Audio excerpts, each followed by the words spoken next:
Welcome in to the Rock Talk Studio, where I find you that next great rock and roll book or documentary to check out. This is the podcast that reviews, previews, and most importantly, recommends to you the good stuff. I'm your host, Big Rick. Let's plug in.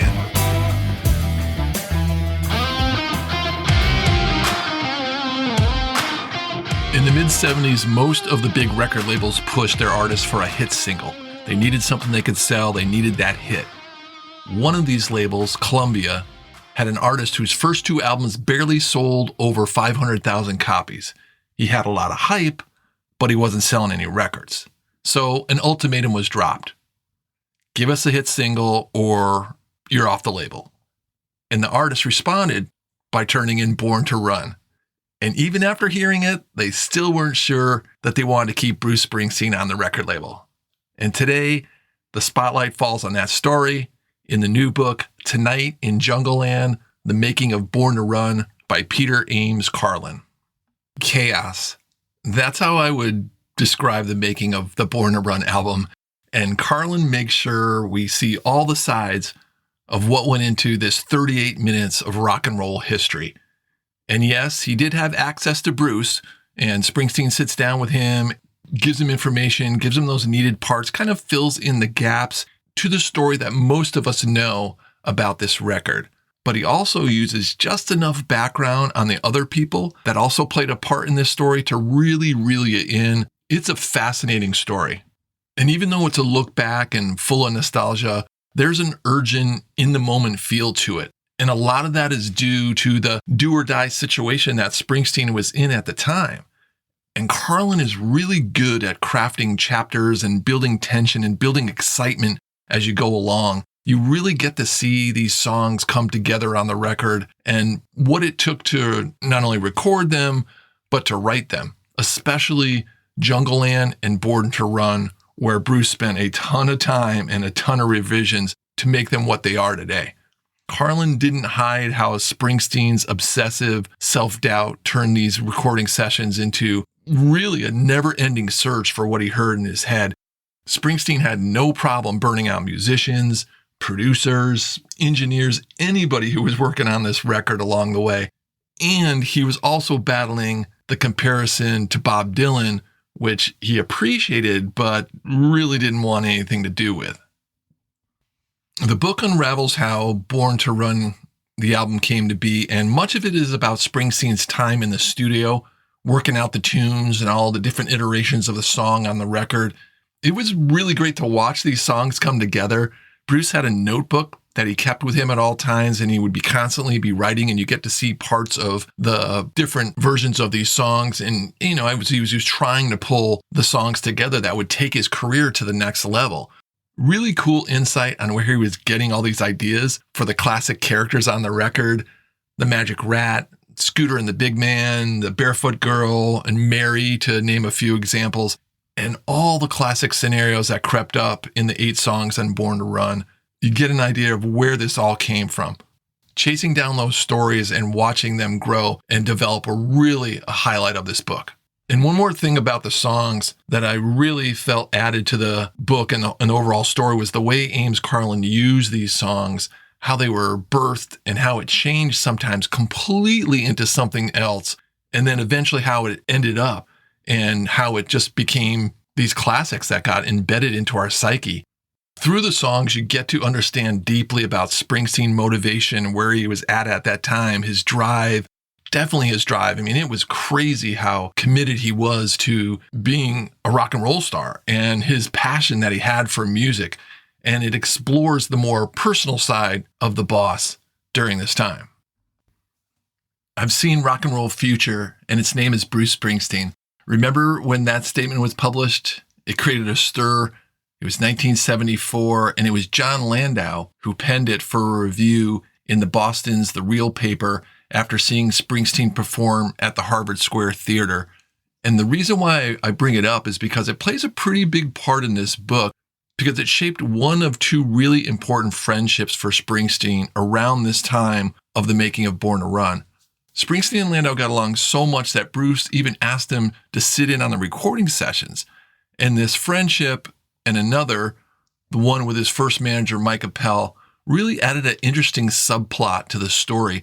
Appel would come up with these crazy ideas as his manager and go against the record label and just do wild stuff to get Bruce promoted. The guy had a lot of nerve and creativity, and most of the time it worked to Bruce's advantage. The combination of Appel trying to break Springsteen as a major artist, and then Landau coming into the scene, and then Bruce trying to make this record really broaden the scope of this story. There were also a few other people that played a part in Springsteen's rise, and what was interesting was that this handful of people saw his talent from early on. And though it wasn't selling and sometimes coming up short live, believe it or not, there were a few showcases where just Bruce didn't have it. But this handful of people never lost faith in Bruce. And these stories and all these people create a small underground swirl that was happening around Springsteen at the time. And it was kind of cool to see how all this came together. And finally, after a lot of work, became the moment that changed Springsteen and all who was with him forever.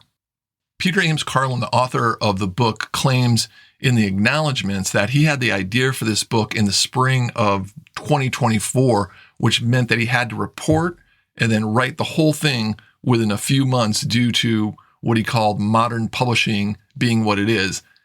Maybe they were running against the clock with Bruce's tour that was coming up and the 50-year anniversary of Born to Run.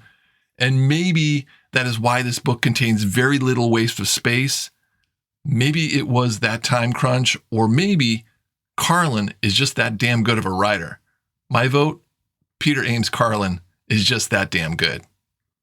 Tonight in Jungleland, The Making of Born to Run is 256 pages, and it's written by Peter Ames Carlin. And this book, when I was reading it, stirred up some memories of another title I covered a while back, one that shared kind of a similar DNA. One of my favorite books of the last few years. I want to tell you about that. I'm going to get into that one next. And trust me, you're not going to want to miss hearing about this one. Everybody I've recommended this book really, really enjoyed it.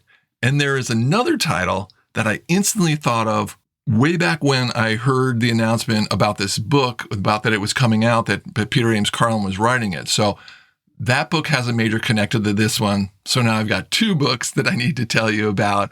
You're also going to want to hear about some big news about the Outlaw Music Festival. It's celebrating its 10th anniversary right now. So let's go into that first, talk a little bit about the Outlaw Music Fest, and then I'll tip you on those two books after the break.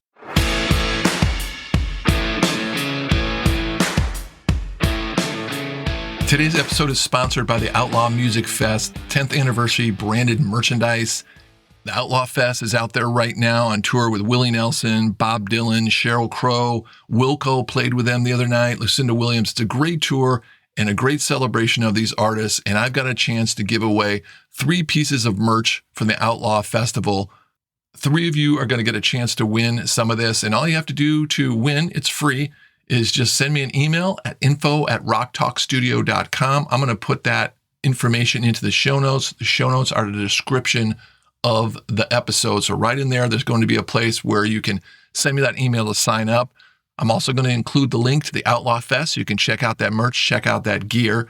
Next week on the show, I'm going to be picking the 3 winners live. So make sure to send me over an email to get on this great sponsored giveaway. I love when I can tip you on a couple of great books in the same episode. Let's dive into those other books that, if you like the sound of Tonight in Jungleland, The Making of Born to Run, you're going to really enjoy these also.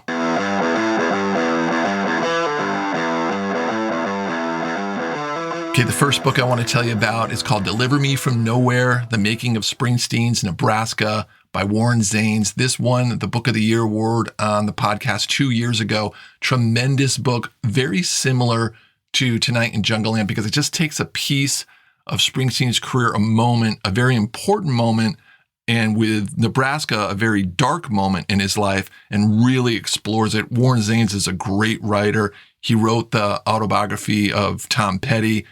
Really great stuff. The new Springsteen biopic that's coming out in a couple of months is based on the book Deliver Me from Nowhere. They're going to do it all about that Nebraska period of time. I can't recommend this book enough. It is tremendous. Very similar to this look at Born to Run. Check out this book, Deliver Me from Nowhere. I made a statement in the review about tonight in Jungleland about how good Peter Ames Carlin is as a writer. And the reason why I mentioned that is he's written a couple of other really great books. He wrote a biography called Bruce, but the one that I really liked was The Name of This Band is REM. That book also won an award last year for the best book about a band. Really great look at all four members of that band. He does a great job of just blending their origin and showing how that band just went from this amazing rock and roll darling at college radio to a huge worldwide sensation. A lot to cover in that book, and Carlin just has a way of doing it. He can create great story and has this rock and roll book writing down. That's a great book. The Name of This Band is REM. 2 for you there, or actually 3. Tonight in Jungleland, Deliver Me From Nowhere. The Name of This Band is REM. All right, next week, a documentary about a musician that I can almost guarantee the majority of you listening probably have never heard of or heard very little about. But he's an artist that Bruce Springsteen himself claims is a songwriter on par with Bob Dylan and Neil Young. I'm going to give you the scoop about this doc, so tune in to next week's show.